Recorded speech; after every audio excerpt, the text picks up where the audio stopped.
madaxweynaha Puntland ee ku fashilmay siyaasadda wuxuu rabaa inuu suurad xumeeyo ciidanka xoogga dalka Soomaaliyeed wuxuu rabaa inuu shacabka reer Puntland iska hor keeno asagoo ku qarinaya fashilkiisa siyaasadeed anigu madaxweyne federaal aan rabaa 200 milyan oo lacagta reer Puntland baan rabaa inaan ku bixiyo laakiin askari $200 qaata kama noqon kartid hadday Puntland burburayso oo federaal qof aaday ama ciidan ka qortay ku burburayso madaxweynaheedii baa aadayba ilaahay baa mahad iska leh aan ugu mahad celinaynaa si nabad ah inuu maanta halkan isugu keenay waxaan kale u mahad celinayaa saraakiishii shaqadan qiimaha badneed ka soo shaqeeyay taliya Cabdi iyo taliya Maxamuud Bashiir iyo saraakiishii kale la shaqeeyay ayagana waa u mahad celinayaa waxaan kale u mahad celinayaa saraakiisha ciidanka xoogga dalka Soomaaliyeed ee halkan muddada bisha ku dhow ka shaqada gaarka ka waday oo xarunta dhexe ee ciidanka xoogga dalka Soomaaliyeed ee magaalada Muqdisho nooga yimid oo runtii shaqo nafti hurnimo ah oo aad u qiimo badan halkan ka hayay ayagana waa u mahad celinayaa walaalayaal waxaan rabaa inaan idin la wadaago maanta waxa ku biideen magacaad u qurux badan waxa ka mid noqoteen ciidanka xoogga dalka Soomaaliyeed ciidanka dalka xoogga dalka Soomaaliyeed waa hay'ad qaran oo aan ahayn hay'ad siyaasadeed ciidanka xoogga dalka Soomaaliyeed ma ahan hay'ad siyaasadeed waa hay'ad loo aasaasay waajibaad gaar ah aasaasidii ciidanka xoogga dalka Soomaaliyeed waxa dhidibada loogu aasay oo lagu qoray in shaqooyinka ciidanka xoogga dalka Soomaaliyeed ay yihiin laba shaqo shaqada koobaad waxa weeye inay wadanka ka difaacaan cadawga banaanka ka soo weerara shaqadaasna waa ogtihiin geesiyaal badan baa u nafwaayay ciidanka xoogga dalka Soomaaliyeed waxay ka soo qabteen waa ogtihiin dagaaladii wadankan uu galay geesiyaashii la baxay libaaxa geeska Afrika waxay ahaayeen ciidanka xoogga dalka Soomaaliyeed waxayna gudanayeen hal waajib oo ah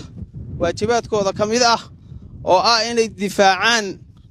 cadawga banaanka wadanka uga imaanaya oo raba inuu ku xadgudbo midnimada iyo sharafta ummadda Soomaaliyeed shaqada labaad oo loo aasaasay ciidanka xoogga dalka Soomaaliyeed waxay ahayd haddii musiibo ka dhacdo gudaha wadankeena sida fatahaad abaaro iyo musiibo lamid ah oo dabiici ah inay gurmadaan waa ogtiin 74 abaartii daba dheer diyaaradahooda dadka daabulayay gaadiidkooda xamuulka baa dadka daabulayay shaqadaasna waxay ahayd shaqo kamida shaqooyinkii loo aasaasay ciidanka xoogga dalka Soomaaliyeed labada shaqo u taagan yahay ciidanka xoogga dalka Soomaaliyeed inuu cadawga banaanka ka difaaco in haddii musiibo rabaaniya ku dhacdo ummadda Soomaaliyeed fatahaad abaar iyo wixii lamid ah uu xooggiisa iyo gaadiidkiisa iyo logistikadiisa ugu gurmado sidaas waxaan u leenahay ma ahan hay'ad siyaasadeed siyaasad kama shaqeeyo ciidanka xoogga dalka Soomaaliyeed sharafta ummadda Soomaaliyeed inuu difaaco buu ka shaqeeyaa waxaan idin sheegayaa waxa ku biideen ciidanka magacaale ciidanka waxa ku biirteen taariikhdaad maqasheen soo hooyay waxaan rabnaa dhaqankaas inay yeelataan dhaqan ummadda Soomaaliyeed midaynaya dhaqan ummadda Soomaaliyeed difaacaya iyo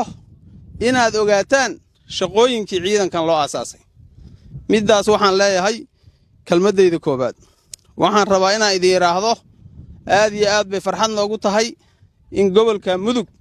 iyo gobollo badan oo wadanka Soomaaliyeed ah oo ciidanka xoogga dalka Soomaaliyeed uu sagaarin uu maanta soo gaaray walaalayaal waxa ogtihiin sidii loo aasaasay jamhuuriyadda saddexaad ee Soomaaliya waxa jiray gobolladeenan iyo gobolladan Puntland tabashooyin badan oo ay ka qabeen ciidanka xoogga dalka Soomaaliyeed oo ahaa ciidanka waa ciidan reer Koonfureed ah waa ciidan aysan Soomaali u dhamayn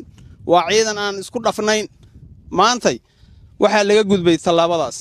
waxa loo gudbay in la dhiso ciidan Soomaaliyeed oo isku dhafan oo midaysan waana mid halka idin soo gaarsiisay waxaan rabaa marka inaad ogaataan inaad tihiin hormuud ka ummadda Soomaaliyeed waxaan rabaa inaan idin sheego gobolkan Mudug oo maantay qarannimada ummadda Soomaaliyeed uga biirteen wuxuu ahaa gobol shacabka Soomaaliyeed colaado badan ku dhex mareen waxaan rabnaa nabadda inaad ka shaqaysaan inaad dib u heshiisiinta ka shaqaysaan ina ummadda Soomaaliyeed waa idin siman tahay shacabka Puntland galmudug gobolka laba maamul buu mideeyaa labadoodu waa idin dhex waxa tihiin ciidanka xoogga dalka Soomaaliyeed qof kasto Soomaali ah waa mas'uuliyad idin ka saaranta waxaan rabnaa marka gobolka nabadiisa inaad ka shaqaysaan inaad isku soo dhawaashihiisa ka shaqaysaan waxyaabo badan oo la rabo in la isaga horkeeno dadka gobolkan oo loo suurad xumeeyo ciidanka xoogga dalka Soomaaliyeed baa ka jira inaynan ku kaalmeyn barabna inaad dareensanaataan gobol colaadeed oo jilicsan inuu yahay inaad is aruurisaan xerooyinkiina ku adkaataan waajibaadkiina gudataan nabadda ka shaqaysaan dadka fariin wanaagsan gaarsiisaan baa idinka rabnaa gobolkan siyaasadda anaga reer Puntland baa nahay idinku reer Puntland baa tihiin dadka gobolka mudug degan waa walaalo nabad baan rabnaa inaan ugu baaqno ciidankan colaad ma wado dhibaato ma wado wuxuu wadaa nabad waa wiilashiinii guryihiinii bay idin joogaan sharaftiin iyo karaamadiina difaacayaan wax culays oo ay idinku yihiin ma leh waxaan rabaa inaan idin sheego siyaasadda madaxweynaha Puntland iyo shacabka Puntland waa kala duwan yihiin madaxweynaha Puntland ee ku fashilmay siyaasadda wuxuu rabaa inuu suurad xumeeyo ciidanka xoogga dalka Soomaaliyeed wuxuu rabaa inuu shacabka reer Puntland iska hor keeno asagoo ku qarinaya fashilkiisa siyaasadeed waa wadigeynaa waxaan leenahay dadkan waxay rabaan midnimo walaalnimo Puntland baa lagu dhaariyay waajibkaagii waa ka gaabisay waxaad noqotay keligi talis aan ka shaqayn midaynta iyo aruurinta shacabka Soomaaliyeed waxaad rabtaa inaad ku qarisid fashilkaaga inaad dadka iska horkeentid gobolka Nugaal baad ka wadaa ciidanka xoogga dalka Soomaaliyeed jooga gobolka Bari baad ka wadaa gobolka Mudug baa ka wadaa shacabka reer Puntland waa og yihiin annaguna waa ogna ciidankaana waa og yihiin lagu kaalmeyn mayo colaad lagaala shaqayn mayo nabad baa laga shaqaynayaa waxaan rabaa walaalayaal inaan idin sheego maamulka Puntland oo dadkeena iyo dhiigeena labo iskuma helno waxaan ka mid nahay dadka Soomaaliyeed waxaan ka mid nahay dawladda federaalka ciidanka xoogga dalka Soomaaliyeed qoran mayno isma gasho inaysa isgelina waa dareensantihiin arrinta waxaan rabnaa inaad ku baraarugtaan oo ciidanka xoogga dalka Soomaaliyeed la soo dhaweeyo oo niyad wanaagsan lagu soo dhaweeyo waxaan rabaa inaan iraahdo siyaasadda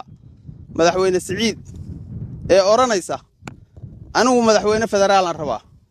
200 milyan oo lacagta reer Puntland baan rabaa inaan ku bixiyo laakiin askari $200 qaata kama noqon kartid siyaasadda waa siyaasad fashilantay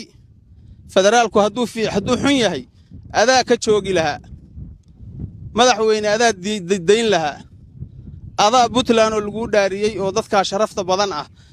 inta iimaansan waayay halkaas iyo federaal u hanqal taagay ka akhrisan mayno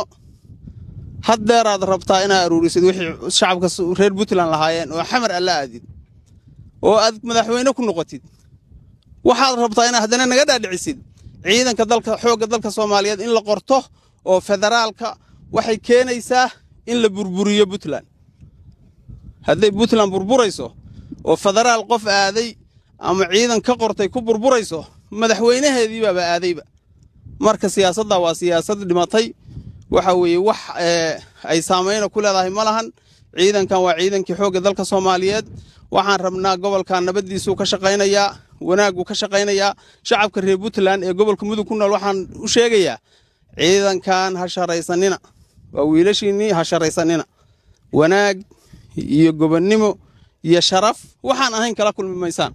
xabad idinku ridimayaan idinka la idin dhaariyay inay idin difaacaan baa la idin dhaariyay sharaftiina inay ilaaliyaan baa la idin dhaariyay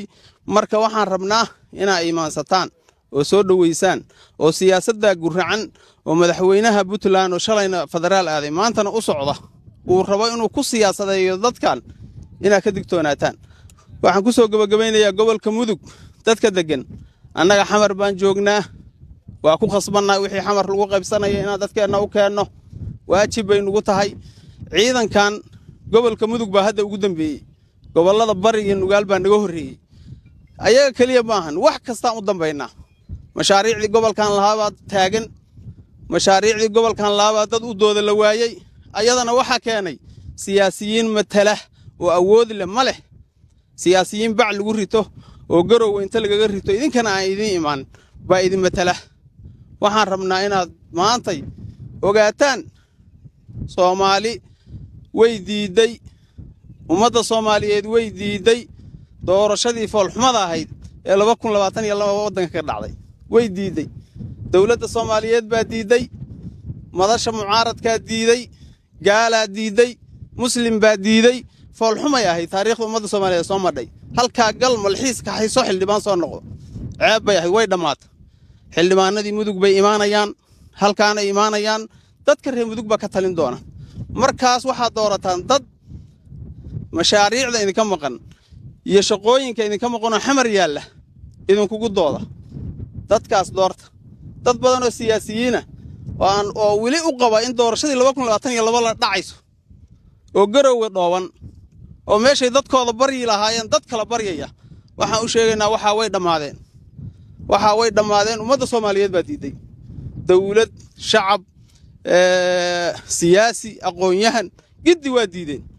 waxay doorteen doorasho furan oo qofkii ayagu mudan ay dooranayaan waxay doorteen inay odayaashu ka taliyaan oo haweenku ka taliyaan oo aqoon-yahanku ka taliyaan oo ay ku taliyaan oo isweydiiyaan war meesha ayaa nagu matali karaa waxaan rabaa inta inaan idin sheego aad iyo aad baa u mahadsantihiin annagu xamar baan aadaynaa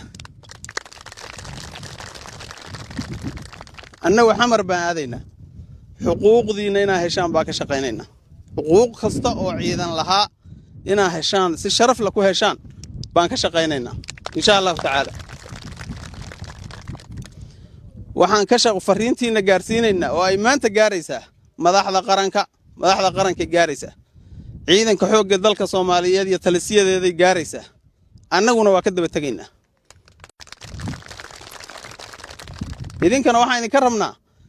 inaan ninkaas siyaasadiisu fashilantay inaan ku kaalmayn in dadkan dagaalaan qabiil ma tihidin